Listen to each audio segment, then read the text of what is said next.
කතංසු ලබතේ පඤ්ඤං ප්‍රඥාව කෙසේනම් ලැබගම්ද?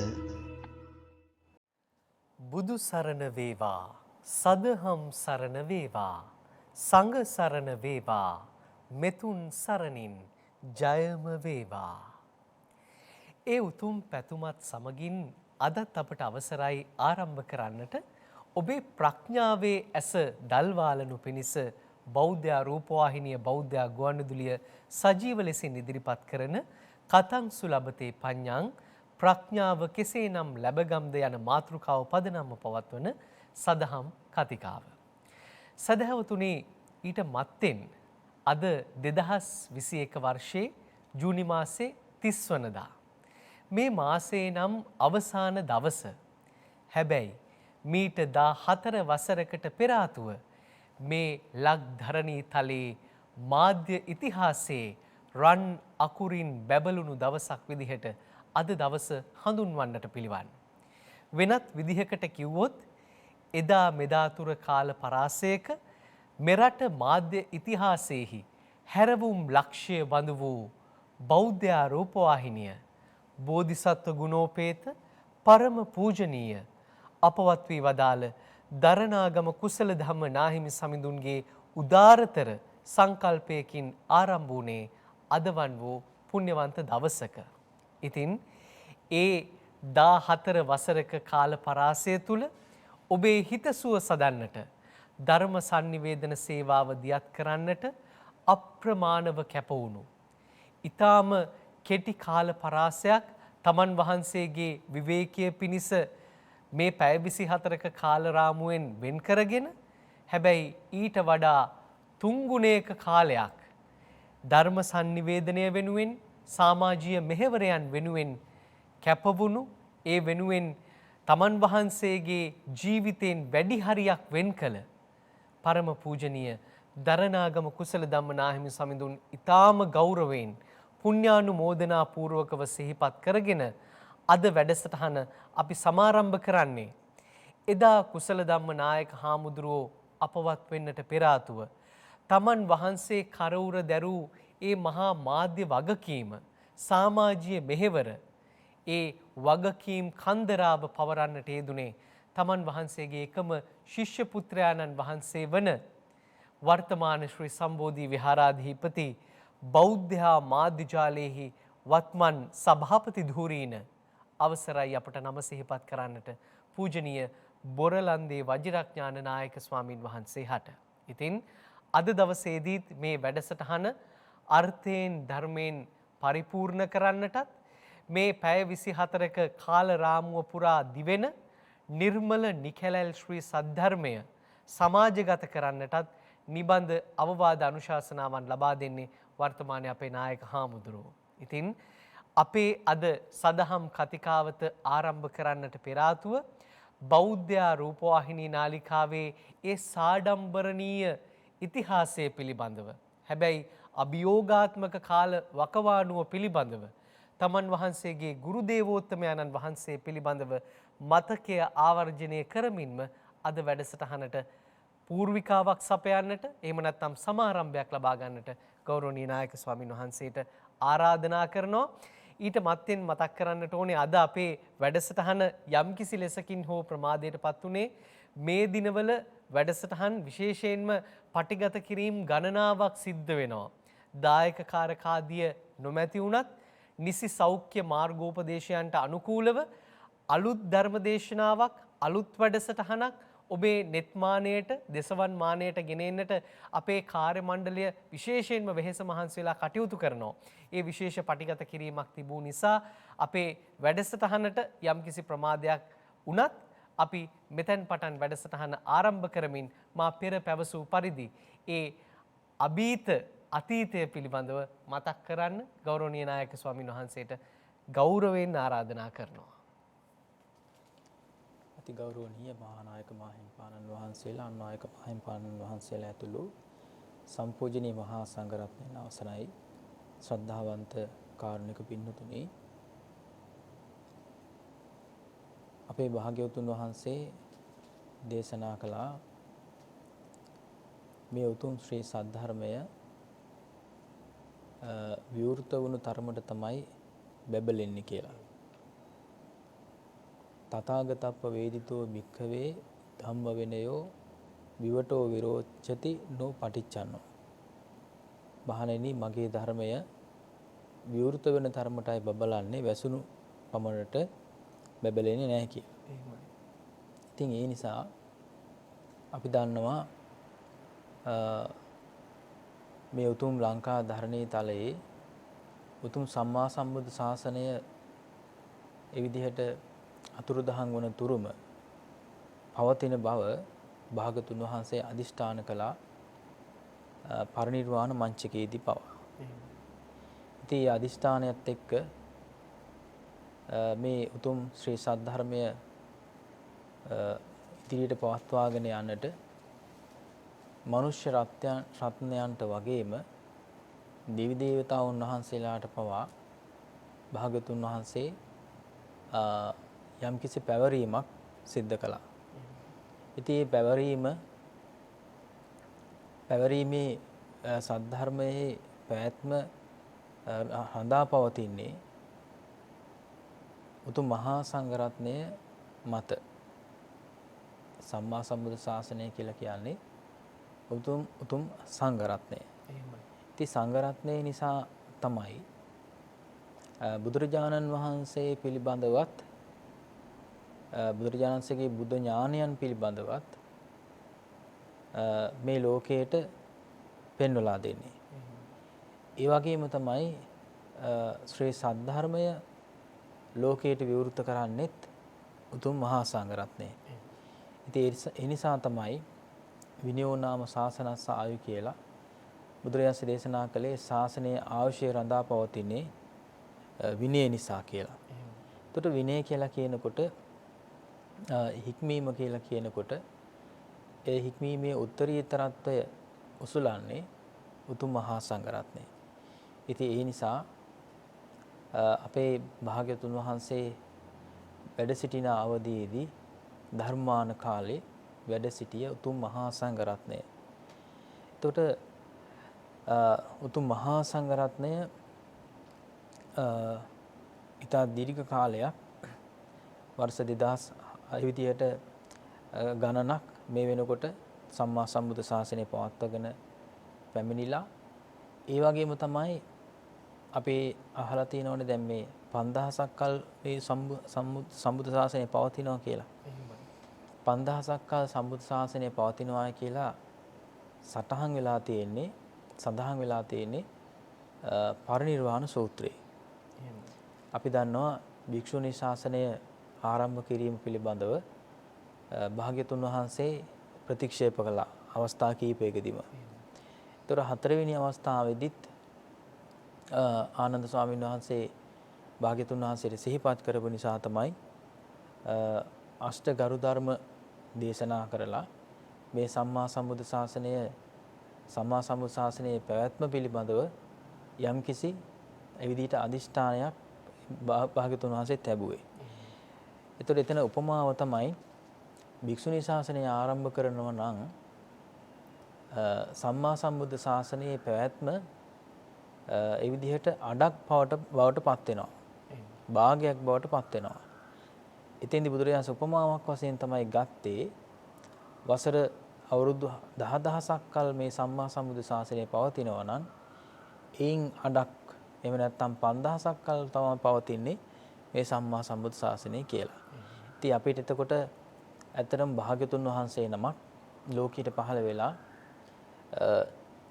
නිත්‍ය දෙයක් දේශනා කරන්නේ නැහැ. නේද? අනිත්‍ය දුක්ඛ අනාත්ම කියලා කියන ත්‍රිලක්ෂණය පිළිබඳව පැහැදිලි කරන්නට තමයි අවබෝධ කරලා දෙන්න තමයි බුදුරජාණන් වහන්සේ නමක් ලෝකේ පහළ වෙන්නේ. එහෙම නැත්නම් මේ 5000ක් කල් පවතිනවායි කියලා උපමාවක් වශයෙන් තමයි ගත්තේ. හරි අඩක් වෙන්නඳ යම්කිසි සංඛ්‍යාවක් ගන්න වෙනවා. ඒ විදිහට. ඉතින් ඒ නිසා අපි සම්මා සම්බුද්ධ ශාසනය 5000ක් කල් පවතිනවා කියලා අපි ඔළුවේ තියාගත්තොත්, මතකේ තියාගත්තොත් විශේෂයෙන්ම දැන් ඒක ප්‍රමාදයට හේතු වෙනවා. එහෙමයි. ප්‍රමාදයට හේතු වෙනවා. සමහර අය හිතන්න තව කල් තියෙනවනේ. තව කල් තියෙනවා කියලා. ඔව්.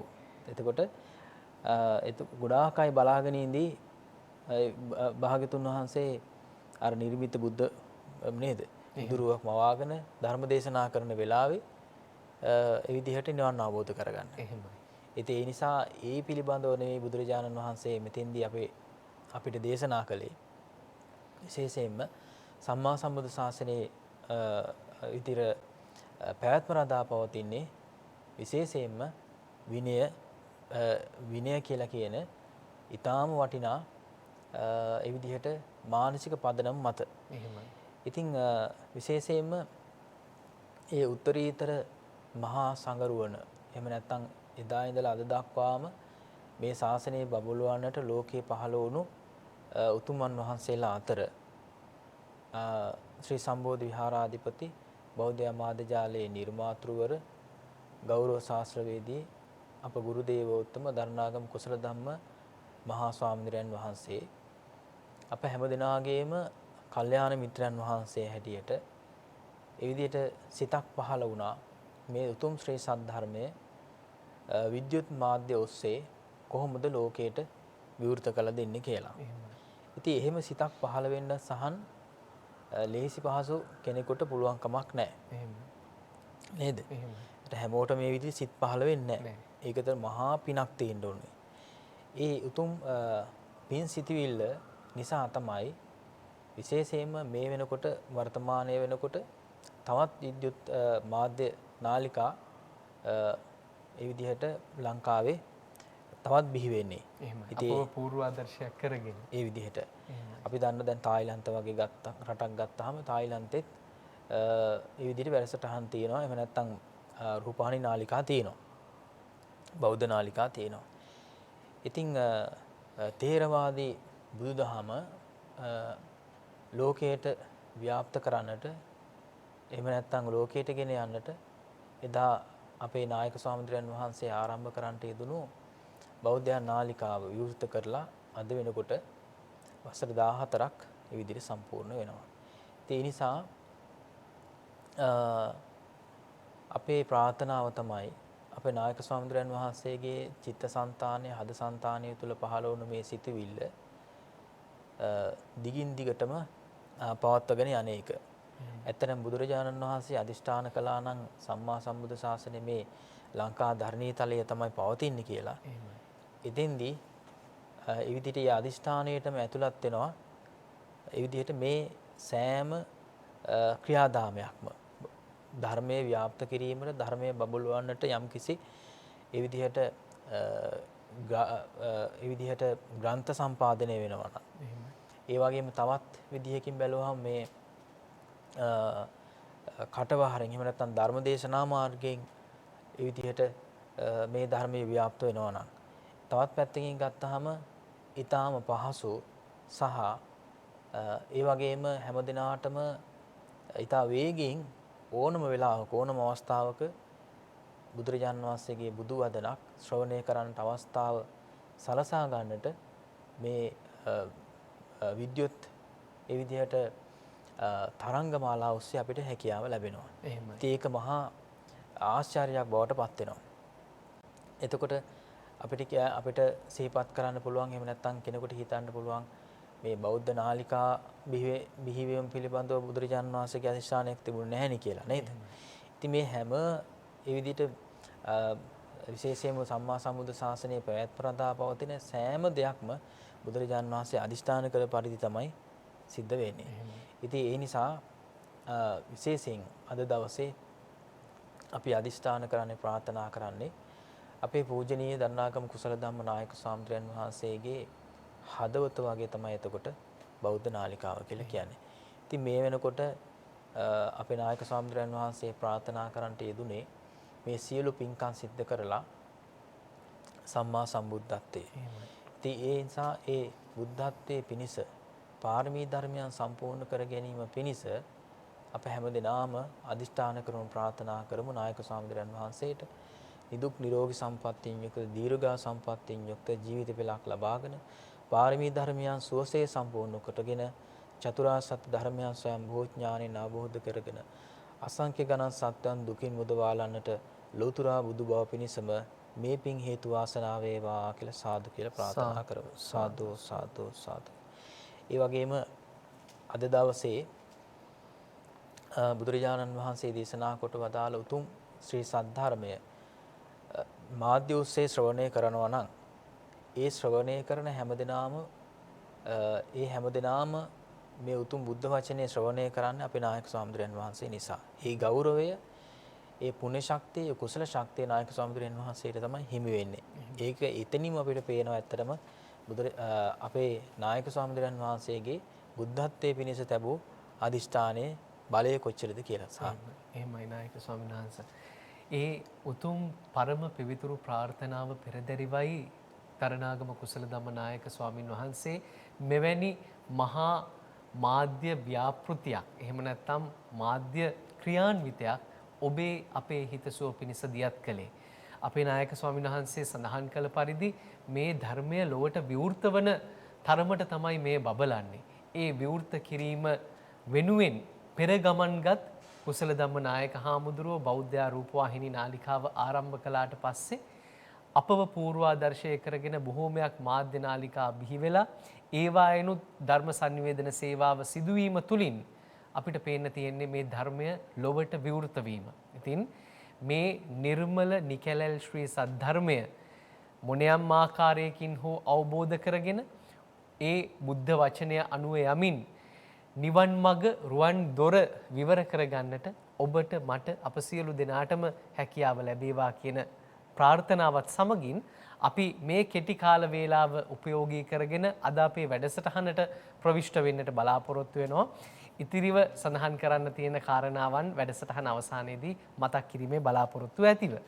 අද අපි සාකච්ඡා කරන්නේ සංයුක්ත නිකායේ මාර සංයුක්තේ රජ්‍ය වග්ගයේ කස්සක සූත්‍රය. ඉතින් අපි මේ දින ගණනාවේම සිහිපත් කළා වගේ තිලෝගුරු අමාමෑණී බුදු පියාණන් වහන්සේ සහ පවිටු මාරයා අතර ඇතිවෙන විවිධ අවස්ථාවන් ඒ සංවාදයන් ගෙනහැර දක්වමින් ඒ අපේ ජීවිතයට ගලපා ගන්නේ කොහොමද කියන කාරණාවයි අපි පැහැදිලි කරමින් ඉන්නේ. ඉතින් අද දවසේදී මේ කස්සක සූත්‍රයට අනුකූලව ඒ තිලොවට තිලක වූ තුන් ලෝකාග්‍ර වුණු බුදු පියාණන් වහන්සේ සම්මුඛයේහි පවිටු මාරයා පෙනී ඉඳලා ඒ ඇති වුණු සංවාදය පිළිබඳව අපි කැමති මුලින්ම ඔබ වහන්සේගෙන් දැනගන්නට. අවසරයි නායක ස්වාමීන් වහන්සේ.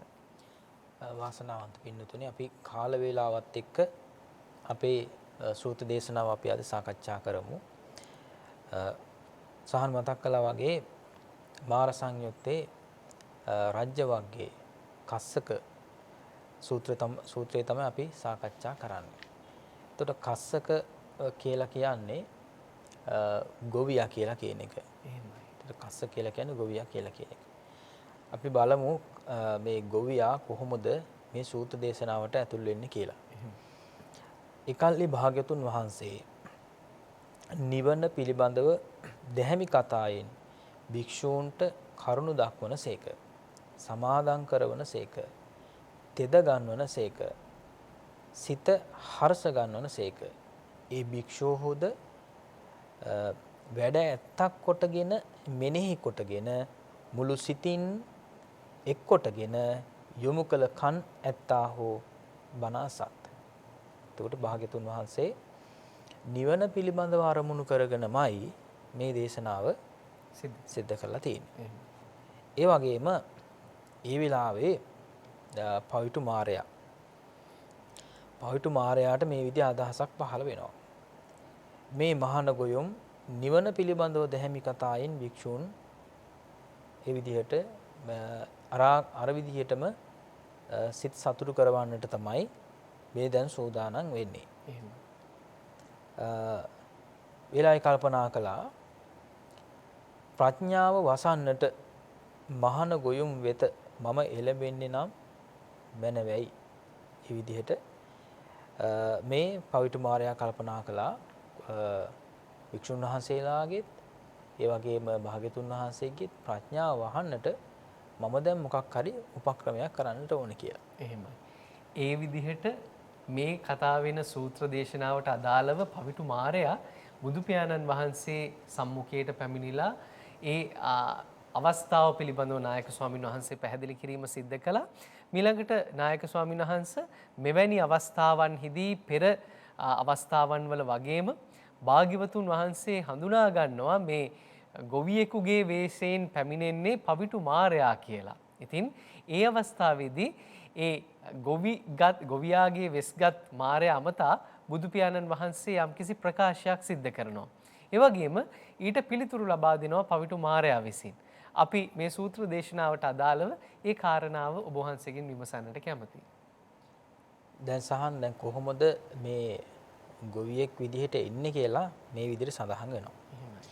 ඉක්බිති පවිටු මාරතෙමේ ගොවි වෙසක්ගෙන මවාගෙන මහා නගුලක් කර තබාගෙන. එතකොට නගුලකුත් කර තියාගෙන දික් කෙවිටලියක්ගෙන. එතකොට අර හරකුන්ට මේ තලන කෙවිතක් අරගෙන දිග කෙවිතක් අරගෙන මේ විදිහට එනවා. හතාහෘත කේස ඒ කියන්නේ ඔබ මොබ විසිර ගිය කේස. එතකොට හරියට විසිරිච්ච විදිහට කෙස් තමයි මේ ඒ විදිහට ගොවියාගේ දකින්න ලැබුණේ. එහෙමයි.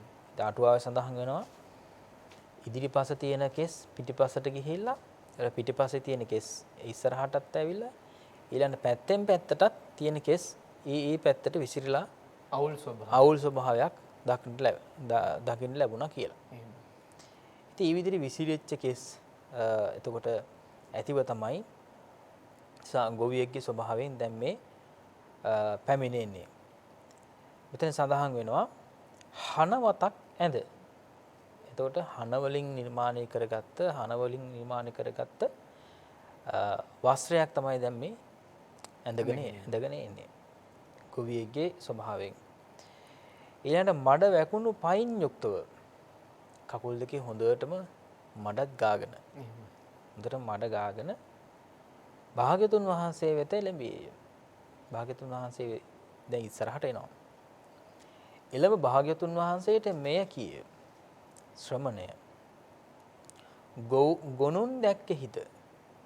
භාග්‍යතුන් වහන්සේ භාග්‍යතුන් වහන්සේගෙන් අහනවා මේ මගේ හරක් දැක්කද? එහෙමයි. මගේ හරක් දැක්කද කියලා මේ දැන් ඒතර නගුලයි කෙවිතයි ඒ ඔක්කොමත් අරගෙන තමයි ගොවියා එන්නේ මාරයා එන්නේ. අහන ගොන්නු කොහෙද ගියේ කියලා භාග්‍යතුන් වහන්සේගෙන්. එහෙමයි. එතකොට භාග්‍යතුන් වහන්සේ පිළිතුරු ලබා දෙනවා පවිට තට ගොනුන්ගෙන් කවර වැඩක්ද?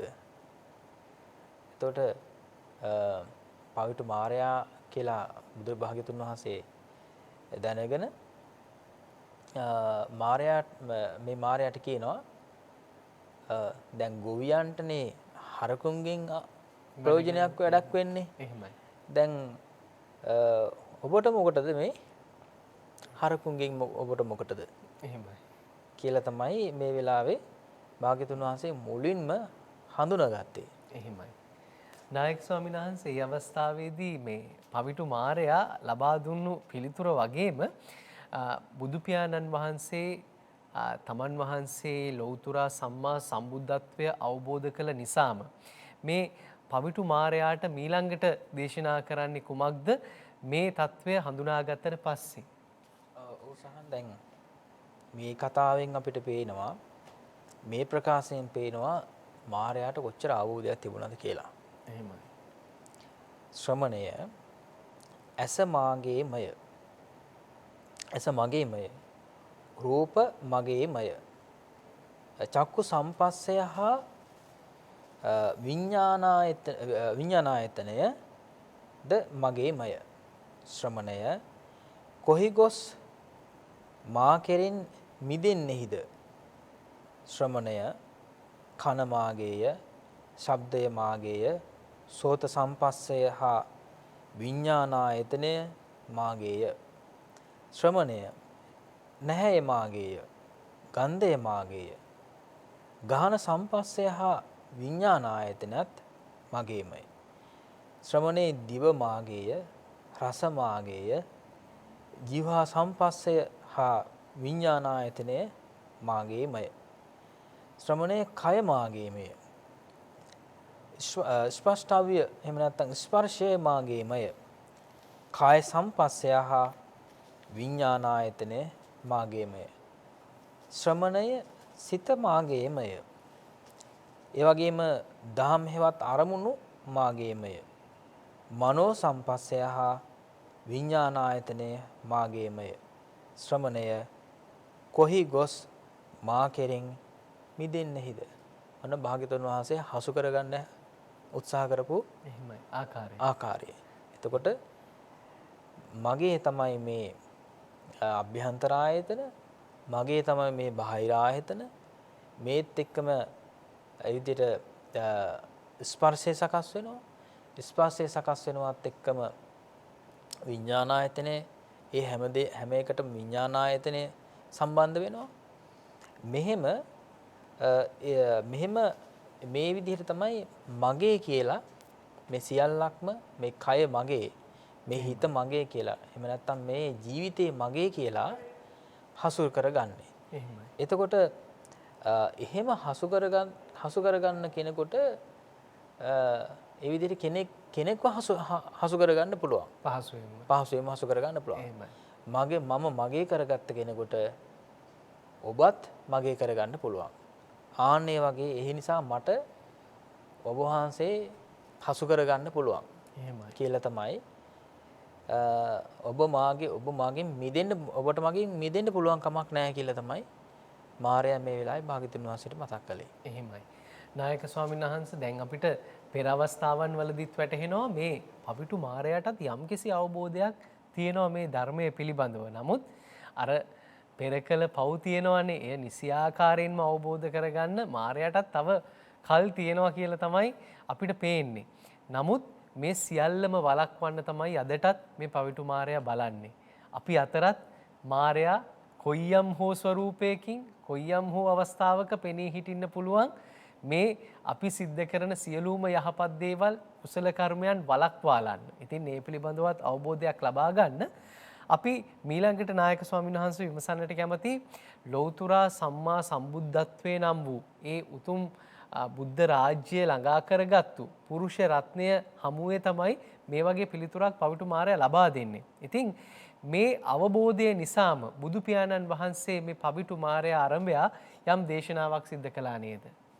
අවසාන භාග්‍යතුන් වහන්සේ යම්කිසි ඒ විදිහට ප්‍රයත්නයක්, එහෙම නැත්නම් යම්කිසි උත්සාහයක් දරුවා මාරයාට මේ ධර්ම කාරණා ටික පැහැදිලි කරලා දෙන්න. එහෙමයි. ඉතින් ඊළඟට ගත්ත ඒ මාරයාගේ තිබුණු ඒ මිත්‍යා දෘෂ්ටික, එහෙම නැත්නම් සක්කාය දිට්ඨියත් එක්ක බැඳිලා තියෙන මේ සංයෝජන ටික කොහොමද නැති කරන්නේ කියලා පැහැදිලි කරලා දෙන්නට මුලින්ම ගත්ත ඒ විදිහට උපක්‍රමය තමයි සම්පූර්ණයෙන්ම මේ ආයතන ටික, එහෙම නැත්නම් අභ්‍යන්තර ආයතන හා බාහිර ආයතන ටික මගේ නොවේ නම් කොහොමද මාව හසු කරගන්නේ? ඔබ තවත් කෙනෙක් හසු කරගන්නේ කොහොමද කියලා පැහැදිලි කරන්න බුදුරජාණන් වහන්සේ එකින් එකට දේශනා කළා. පවිට ඇස තාගේමය, රූපය තාගේමය, චක්කු සම්පස්සය හා විඥානායතනය තාගේමය. එවිට යම් තැනක ඇස නැද්ද, රූප නැද්ද, චක්කු සම්පස්සය හා විඥානායතනය නැද්ද, එවිට එහි තාගේ ගමනක් නැත. ඔබට ගමනක් නැහැ. එතකොට ඔබට කිසිම විදියකින් මේ ජීවිතය හසුරවන්න පුළුවන් කමක් නැහැ. ඊළඟට කන තාගේමය, ශබ්ද තාගේමය, සෝත සම්පස්සේ හා විඥානායතන තාගේමය. පවිට යම් තැනක කන නැද්ද, ශබ්ද නැද්ද, සෝත සම්පස්සේ නැද්ද, විඥානායතනේ නැද්ද, එවිට එහි තාගේ ගමනක් නැත. පවිට නැහැ තාගේමය, ගන්ධයෝ තාගේමය, ගාහන සම්පස්සය හා විඥානායතන තාගේමය, එවිට එහි තාගේ ගමනක් නැත. පවිට දිව තාගේමය, රස තාගේමය, ජීවහා සම්පස්සය හා විඥාන ආයතනයේ තාගේමය. පවිට එහි තාගේ ගමනක් නැත. ඊළඟට පවිට කය තාගේමය, ස්පර්ශය තාගේමය, කාය සම්පස්සය හා විඥාන ආයතනයේ තාගේමය. එහිද තාගේ ගමනක් නැත. පවිට සිත තාගේමය, දහම් තාගේමය, මනෝ සම්පස්සය හා විඥාන ආයතනයේ තාගේමය. පවිට යම් තැනක සිත නැද්ද, යම් තැනක මනෝ සම්පස්සය හා විඥාන ආයතනයේ නැද්ද, එවිට තාගේ ගමනක් නැත. බුදුරජාණන්සේ දේශනා කළ ඒ ආකාරයට. එහෙමයි. ඉතින් අපි මේ ධර්මයේ ශ්‍රවණය කරනකොට දැන් පවිට කියලා කියන්නේ පවිතු මාර්යා කියලා කියන එකයි. මෙච්චර අකුසල් කරගන්න නිසා, මෙච්චර පව් කරගන්න නිසා බුදුරජාණන් වහන්සේ පවිට කියලා තමයි ඒ විදිහට ආමන්ත්‍රණය කළා තියෙන්නේ. එහෙම නැත්නම් සහන් අපි කාටවත් කැමති නෑනේ ඒ විදිහට පව්කාරයා කියලා කියන්නේ. එහෙමයි. නේද? අපි හැමෝටම කියන්නේ පින්වතුනි. එහෙමයි. නේද?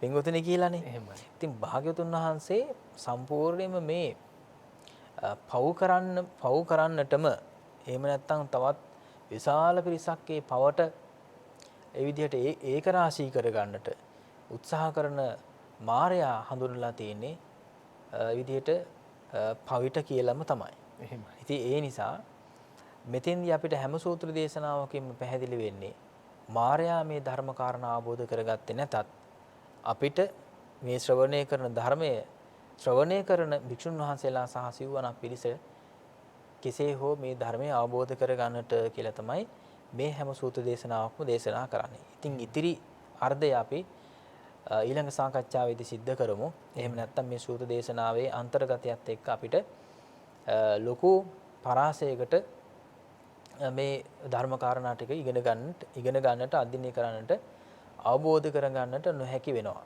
අපොහසත් වෙනවා. ඒ නිසා අපි මේ ධර්ම කාරණා ටික අපි හිතේ තබාගෙන අපි ඊළඟට සූදානම් වෙමු. ඊළඟ වැඩසටහනේදී මේ සූත්‍ර දේශනාව ඉදිරියට ශ්‍රවණය කරන්න. එහෙමයි. නායක ස්වාමීන් වහන්සේ අපි ඊළඟ දවසට එහෙම නැත්නම් සෙනසුරාදා දවසේ මේ පිළිබඳව පැහැදිලි කර දෙන්න, ඊටාම අර්ථාන්විතව මේ පිළිබඳව කියා දෙන්න බලාපොරොත්තු වෙනවා. මාර සංයුත්තේ රාජ්‍ය වර්ගයේ කස්සක සූත්‍රය තමයි අද මාතෘකාව බවට පත් උනේ. අපි අද බෞද්ධ රූප වාහිනී නාලිකාවේ 14 වන සාඩම්බරණීය සංවත්සරයත් යෙදී තිබෙන නිසා ඒ පිළිබඳවත් සිහිපත් කරන්න අපේ කාලය යොදාගත්තා. විශේෂයෙන්ම මෙවැනි මාධ්‍ය ප්‍රවාහයක් මාතෘ භූමියට දායාද කළ බෝධිසත්ව ගුණෝපේත පරම පූජනීය දරණාගම කුසල ධම්මනායක ස්වාමින් වහන්සේ ඔබ වහන්සේ ප්‍රාර්ථනා කළ මතු බුද්ධත්වයේ සාක්ෂාත් කර ගැනීම පිණිසම ඔබ වහන්සේගේ අරමුණින් ආරම්භ වුණු මේ නාලිකාවේ ඒ කටයුතු අදටත් මේ වන විටත් අඛණ්ඩව දියත් වෙනවා පැය 24ක කාලරාමුව පුරා. ඉතින් ඒ කටයුතු වෙනුවෙන් වර්තමානයේදී වෙහෙස මහන්සි වෙන පූජනීය බොරලන්දේ වජිරඥාන නායක ස්වාමින් වහන්සේ කුසල ධම්ම නායක හාමුදුරුවන්ගේ ඒ අරමුණ කරාම බෞද්ධ නාලිකාව මෙහෙයවමින් විශේෂයෙන්ම මේ උත්තරීතර ශාසනික සේවාව දියත් කරනවා වගේම කුසල ධම්ම නායක හාමුදුරුවෝ ගෙන ගිය මහා සමාජීය ව්‍යාපෘතීන් අඛණ්ඩව නොනැසී ඉදිරියට ගෙනියන්නටත් ඊටාම කැපවීමක් වෙහෙස මහන්සි වීමක් සිද්ධ කරනවා. ඉතින් ඒ අරමුණින් වර්තමානයේදී කැපවී ක්‍රියා කරන පූජනීය බොරලන්දේ වජිරඥාන නායක ස්වාමින් වහන්සේටද මේ කටයුතු මේ 14 වසර පුරාවට බෞද්ධ නාලිකාව ගෙන ගියා මෙන් ඊටත් වඩා තවත් දියුණු වෙලා එහෙම නැත්නම් බෞද්ධ නාලිකාව තාක්ෂණිකව වගේම අර්ථයෙන් ධර්මයෙන් පරිපූර්ණ වැඩසටහන් ඔබේ දෙනුවන් මානයට දෙසවන් මානයට සමීප කරලන්නට කුසල ධම්ම නායක හාමුදුරුවෝ ගෙන ගියාක් මෙන්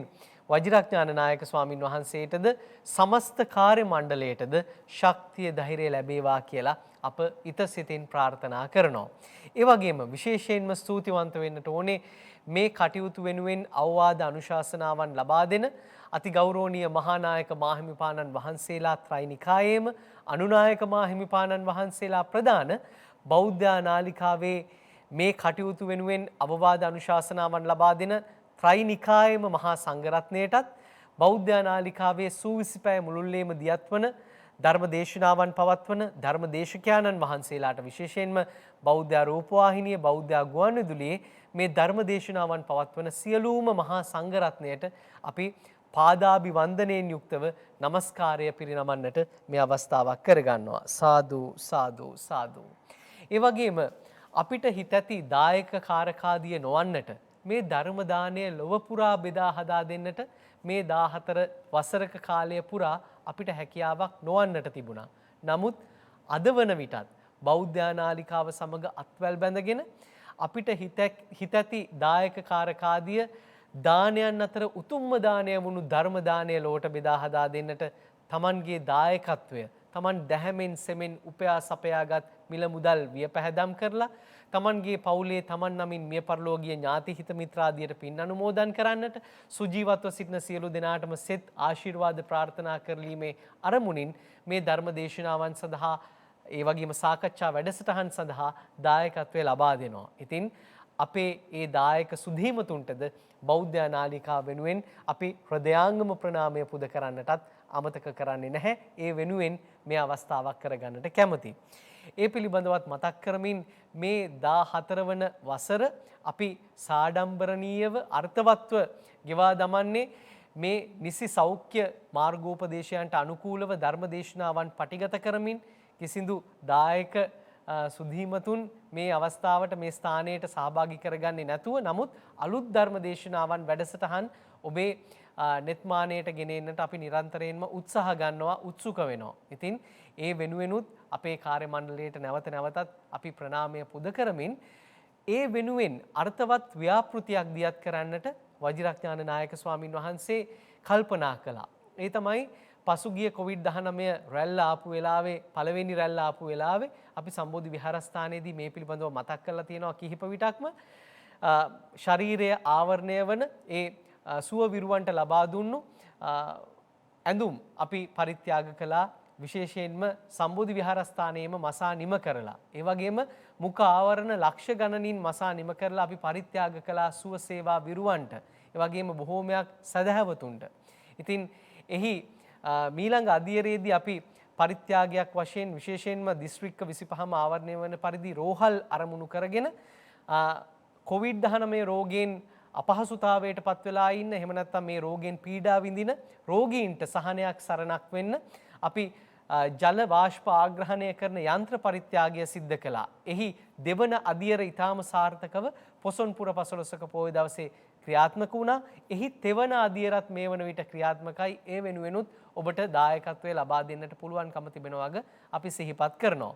ඒ වගේම මා විශේෂම සිහිපත් කිරීමක් කරනවා මේ 14 වසරක සමරුම සමග අපි සිද්ධ කරන තවත් අර්ථාන්විත ව්‍යාපෘතියක්. ඒ තමයි මේ දිනවල අපේ දැයේ දුවාදරුවන් අධ්‍යාපනය ලබන්නේ ඊටාම අසීරුවෙන් මාර්ගෝපදේශගත අධ්‍යාපන ක්‍රමයකට අනුව. ඒ තමයි ඔන්ලයින් අධ්‍යාපන ක්‍රමයට අනුව. කොළඹ ඉන්න බොහෝ දරුවන්ට එහෙම නැත්නම් නාගරිකව වාසය කරන බොහෝ දරුවන්ට මේ පහසුකම තිබ්බත් අර්ධ නාගරිකව හෝ වේවා ග්‍රාමීය වශයෙන් හෝ වේවා මෙවැනි දරුවන්ට ඔන්ලයින් අධ්‍යාපනය ලබන්න ජංගම දුරකථනයක් පවා අඩුම වශයෙන් 3 වේල ආහාර ටිකවත් ගන්න හරියාකාරයෙන් හැකියාවක් නැහැ. ඉතින් එවැනි දරුවෙක් කොහොමද Tamanගේ අධ්‍යාපනය වෙනුවෙන් මේ ස්මාර්ට් ජංගම දුරකථනයක් මිලදී ගන්න? ඒ දෙමව්පිය කොහොමද ඒ වගේ වියපැහැදමක් කරන්නේ? ටැබ් යන්ත්‍රයක් මිලදී ගන්න. අපි දකිනවා එවැනි ප්‍රවෘත්ති ගණනාවක් සමාජ මාධ්‍ය හරහා එහෙම නැත්නම් රූපවාහිනී ගුවන් විදුලි මාධ්‍ය හරහා අහනවා දකිනවා. ඉතින් එවැනි දරුවන්ට එවැනි දෙමව්පියන්ට මහා සහනයක් බවට පත්වේවි ඒ දරුවන්ට අධ්‍යාපනය කරන්න. එහෙම නැත්නම් මේ ඔන්ලයින් අධ්‍යාපන ක්‍රමවේදයට අනුව ඒ දරුවන්ට සහනයක් වෙන්න දිස්ත්‍රික්ක ලේකම් කාර්යාල සමග අපි අත්වැල් බැඳගෙන ඒවායින් දත්ත වාර්තා අරගෙන අපි බලාපොරොත්තු වෙනවා ටැබ් යන්ත්‍ර 400ක් පරිත්‍යාග කරන්න. එක් ටැබ් යන්ත්‍රයක් රුපියල් 20000ක මුදලක් වෙනවා. ඉතින් අන්තර්ජාල සම්බන්ධතාවයේද සහිත ඒ ටැබ් යන්ත්‍ර 400 දිස්ත්‍රික්ක 25ම ආවරණය වන පරිදි බෙදා හදා දෙන්නට බලාපොරොත්තු වෙනවා. ඒ නිසි දත්ත වාර්තා අරගෙන ලැබිය යුතු තැනටම ලැබිය යුතු දරුවාටම ඒ ටැබ් යන්ත්‍ර පරිත්‍යාග කරන්නට අපි අපේක්ෂා කරනවා මේ 14 වන වසරේ සිද්ධ කරන අර්ථාන්විත ව්‍යාපෘතිය හැටියට ඒ වෙනුවෙන් පූජනීය බොරලන්දේ වජිරඥාන නායක ස්වාමින් වහන්සේ අවවාද අනුශාසනාවන් ලබා දෙනවා. ඉතින් ඒ උදාර කටයුත්තට ඔබට පුළුවන්කම තිබෙනවා හැකි ආකාරයෙන් දායකත්වය ලබා දෙන්න. ඇතැම් වෙලාවට ඔබේ නිවසේ ජංගම දුරකථන 2ක් 3ක් තියෙනවා වෙන්න පුළුවන්. ඉතින් එවැනි දරුවන්ට නම් කිසිම ගැටලුවක් නැහැ. නමුත් මා කලින් මතක් කළා වගේ එදිනෙදා ආහාර වේල හොයාගන්න අපහසු දරුවෝ කොහොමද අධ්‍යාපනය හදාරන්නේ ඔන්ලයින් ක්‍රමයට අනුව. ඉතින් එවැනි දරුවන්ට සහනයක් සරණක් වෙන්න ඇති හැකි අය මේ දිනවල බොහෝ දෙනා අපහසුතාවයෙන් පසු වුණත් ඇති හැකි අයට පුළුවන්කම තිබෙනවා හැකි අයුරින් දායක වෙන්න මේ මහානීය පුණ්‍ය කර්මයට. ඒ වෙනුවෙන් ඔබට වැඩි විස්තර දැනගන්න අපි දුරකථන අංක 2ක් සිහිපත් කරන්නට කැමති. 0.114 422 022 0.114 422 022 0.117 215 288 0.117 215 288 කියන දුරකථන අංක ඇමතීමෙන් මේ පිළිබඳව වැඩිදුර විස්තර දැනගන්නට ඔබට පුළුවන්කම තිබෙනවා. එසේනම් මේ පිළිබඳවත් මතක් කරමින් වැඩසටහන නිමාවට පත් කරන්නට පෙර ආතුව බෞද්ධ ආනාලිකාව මූලිකත්වය අරගෙන අපේ හිතයිශීවන්ත දායක කාරකාදිය ඒකරාශී කරගෙන මහානීය පින්කමක් අම්පාර දීගවාපී මහා සෑරදුන් වහන්සේ අභිමුව අපි පවත්වන්නට යෙදුණා. කුසල ධම්ම නායක හාමුදුරුවන්ගේ අනුස්මරණීය පින්කම් මාලාවේ එක් පින්කමක් විදිහට එහිදී බොරලන්දේ වජිරඥාන නායක ස්වාමින් වහන්සේ අදිෂ්ඨානයක් සිද්ධ කළා මේ දීගවාපී මහා සෑරදුන් ප්‍රතිනිර්මාණය කරන්නට තමන් වහන්සේට ඒ වගේම බෞද්ධ නාලිකාවට හැකි වේවා කියලා. ඒ අරමුණ සිත්හි දරාගෙන ඒ පිළිබඳව අපි කටයුතු කරමින් ඉඳෙද්දී රජය අපහා සමග අත්වැල් බැඳගෙන මේ කටයුත්තට මහා සවියක් ශක්තියක් ලබා දෙනවා. ඒ ක්‍රියාන්විතයත් මේ දිනවල දියත් වෙනවා. දීගවාපී අරණුව නමින් නැති අරමුදලට බොහෝ දෙනා දායකත්වය ලබා දුන්නා පෙර අවස්ථාවන් වල. ඒ වගේම අද ඒ වෙනුවෙන් විශේෂ පරිත්‍යාගයක් සිද්ධ කරන්න මාතර කපුගම පදිංචිව සිට මීට වසරකට පෙර පරලෝ සැපත් ජී.පී. තිස්ස නානායක්කාර මහත්මාණන්ට පින් අනුමෝදන් කිරීමේ අරමුණින් එතුමාගේ භාර්යාව වුණු එච්.කේ. ඉන්දුවති මහත්මිය විසින් රුපියල් ලක්ෂයක මුදලක් මේ ආකාරයෙන් පරිත්‍යාග කරන්නට කටයුතු කළා දීගවාපී සෑරදුන්ගේ ප්‍රතිසංස්කරණය සඳහා. ඉතින් ඒ සදහැවතුන් සම්බෝධි විහාරස්ථානයට නොපැමිණියත් අපේ තිස්ස මහත්මයා මේ අවස්ථාවේදී ඒ පරිත්‍යාගයේ නායක ස්වාමින් වහන්සේට සිද්ධ කළා. මේ සම්බන්ධීකරණ කටයුත්ත සිදු කළේ අපේ බෞද්ධ නාලිකාවේ සහෘද සංනිවේදකයා චතුර කනිෂ්ක. ඉතින් ඔහුටත් ඒ වගේම විශේෂයෙන්ම මීට වසරකට පෙර පරලෝසපත් ජී.පී. තිස්ස නානායක්කාර මහත්මයාණන්ටත් මෙපින් අනුමෝදන් වේවා. එතුමාගේ පරලෝ ජීවිතය සුගතියම අත්වේවා කියලා ප්‍රාර්ථනා කරනවා. ඒ වගේම එතුමාගේ භාර්යාව වුණු එච්.කේ. ඉන්දුවති මහත්මිය ඇතුළු එම පවුලේ පිරිසට අපි ආශිර්වාද පුද කරනවා. එසේනම් සදහවතුනි ඒ පිළිබඳවත් මතක් කරමින් දීගවාපී අරුණ නමින් නැති අරමුදලට ඔබේ මුදල් බැර කරන්නට ලංකා බැංකුවේ ඒ පිළිබඳවත් අපි විටින් විට වරින් වර බෞද්ධ නාලිකාව හරහා සිහි කැඳවීම් සිද්ධ කරනවා. ඉතින් මේ සියල් කාරණා පිළිබඳව විශේෂයෙන්ම ජල වාෂ්ප ආග්‍රහණය කරන යන්ත්‍ර පරිත්‍යාග කරන්නටත් මේ වන විට තවමත් ඔබට හැකියාව තිබෙනවා. මේ කාරණාවන් පිළිබඳව වැඩිදුර විස්තර දැනගන්නට ශ්‍රී සම්බෝධි විහාරස්ථානයේ පරිපාලන සහ මූල්‍ය අධ්‍යක්ෂතුමා ඔබට පුළුවන් අමතන්න. එතුමන්ගේ දුරකථන අංකය 077 77 90609 077 90609 01114 942 607 කාර්යාලීය දුරකථනය 01114 942 607. එසේනම් ඒ පිළිබඳවත් මතක් කරමින් 14 වසරක් බෞද්ධ නාලිකාව සමග අත්වැල් බැඳගත්තු ඔබට මතුවටත් අපහා සමග අත්වැල් බැඳගෙන තමන්ගේ නිවන් මඟ වෙනුවෙන් චතුරාර්ය සත්‍ය ධර්මය අවබෝධ කර ගැනීම පිණිස වෙනුවෙන්ම බෞද්ධ නාලිකාව ස්වකීය කල්යාණ මිත්‍රයා බවට පත් කරගන්න මේ කටයුතු ඉදිරියටත් මැනවින් දියත් කරන්නට ශ්‍රී සම්බෝධි මහා විහාරාධිපති බෞද්ධ මාධ්‍යාලයේ හිකරු සභාපති ධූරන්දර අවසරයි පූජනීය බොරලන්දේ වජිරඥාන නායක ස්වාමින් වහන්සේටද ශක්තිය ධෛර්යය ලැබේවායි ප්‍රාර්ථනා කරගෙන අද දවසේදී අපි කතං සුලපතේ පඤ්ඤං සජීව වැඩසටහන මෙතකින් නිමාවට පත් කරනවා. ඔබ සියලු දෙනාටම තුනුරුවන් සතු අනන්ත ගුණානුභාව බලයෙන් සියලු යහපත උදා වේවා. සාදු සාදු සාදු. කතංසු ලබතේ පඤ්ඤං ප්‍රඥාව කෙසේනම් ලැබගම්ද?